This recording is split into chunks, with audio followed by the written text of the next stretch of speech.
আলাপ, কিন্তু ওরা যে একই পরিবারের বাবা ছেলে সেটা আমি জানতে পেরেছি অনেক পরে, যেদিন ওদের বাড়িতে সৎসঙ্গে গিয়েছিলাম সেই সকালবেলা আমি জানতে পারলাম যে ওদের মধ্যের সম্পর্কটা।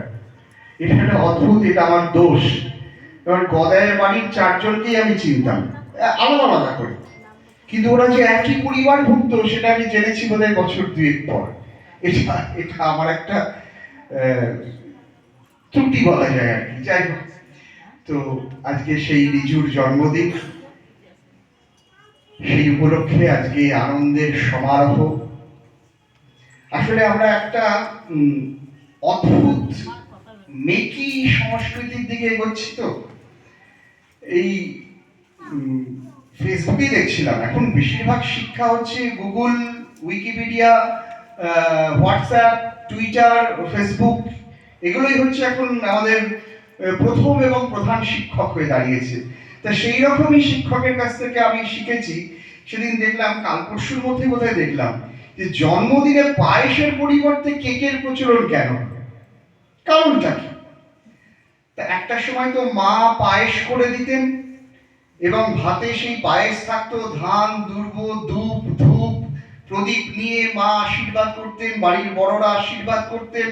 আমরা ঠাকুরের সামনে এখনো পর্যন্ত আমাদের বাড়িতে কালচারটা রেখে দিয়েছি আর কি, খুব কষ্ট করে ঠাকুরের সামনে আসন পেতে যাদের জন্মদিন হয় তাদেরকে বসানো হয়, দিয়ে পায়েস দেওয়া হয়, আশীর্বাদ করা হয়, যদি কিছু গিফট দেওয়ার থাকে সেখানে দেওয়া হয়। তা হঠাৎ করে এই পায়েস উঠে গিয়ে কেক ঢুকে গেল কি করে? তো বলছে কেক ঢুকে গেল এই কারণেই যে ওই পায়েসটা দোকানে কিনতে পাওয়া যায় না। চট করে দোকান থেকে কিনে নিয়ে এসে আমি রেডি করে দেবো, এইটা পায়েস হয় না। পায়েস করতে অনেক খাটনি হয়।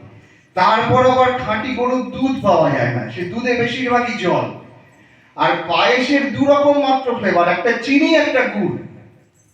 অথচ কেকের বহু রকম ফ্লেভার আছে, যত পয়সা দেবেন তত বেশি ফ্লেভার। সেই জন্য কেকটা অনেক বেশি সুবিধাজনক।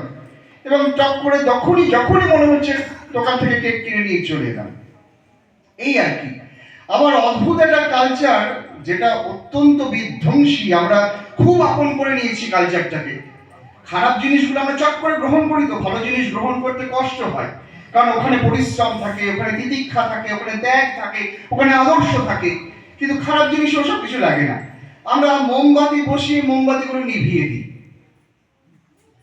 অথচ মৃণাল সেন, সত্যজিৎ রায়, এদের সিনেমাগুলো যদি দেখেন, দেখবেন মৃত্যুকে বোঝানো হচ্ছে কি করে।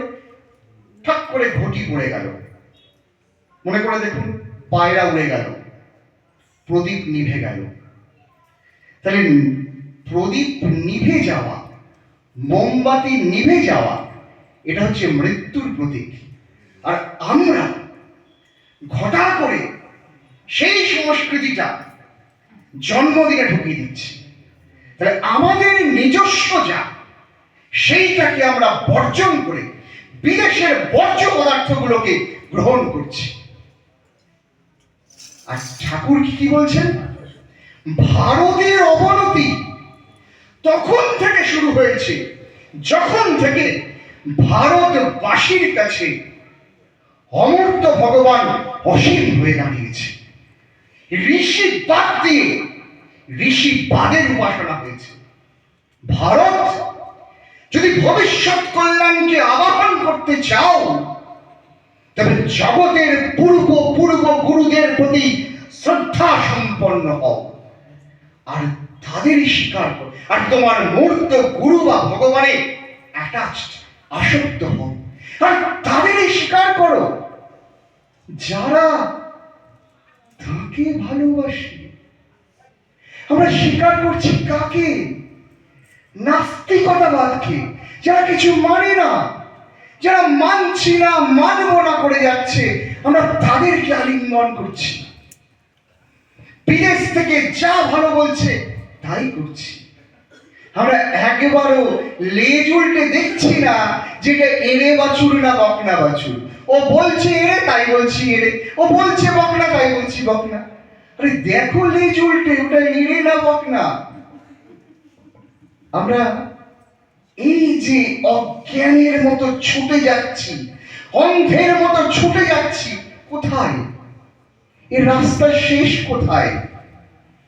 একেবারে সোজা তো অন্ধকূপে, একটা অন্ধ আর একটা অন্ধকে পথ দেখাচ্ছে। আর সেইখানে দাঁড়িয়ে ঠাকুর ঘোষণা করছেন, অজ্ঞান তিমিরান্ধস্য জ্ঞানাঞ্জন শলাকয়া চক্ষুরুং মিলিতং যেন তস্মৈ শ্রী গুরবে নমঃ। আরে চোখটা খোলো। অন্ধ হওয়া দুর্ভাগ্য নয়, যষ্টিচ্যুত হওয়া আরো দুর্ভাগ্য। কেননা যষ্টি অনেকটা চক্ষুর কাজ করে। আমি যষ্টিচ্যুত হয়ে যাচ্ছি, আমার হাত থেকে কেড়ে নেওয়া হচ্ছে, এত মায়াবী আকর্ষণ চারিদিকে, আমি বুঝতে পারছি না কোনটা ভালো আর কোনটা মন্দ। আর তাই ঠাকুর বললেন, ভালো মন্দ বিচার করে বিধ্বস্ত হওয়ার চাইতে তোমার সদ্গুরুতে তুমি আসক্ত হও, অ্যাটাচড হও। তিনি যাই বলবেন তাই করতে পাবে, বিনা আপত্তিতে, বিনা ওজরে, বরং বড় আনন্দে। তিনি বলছেন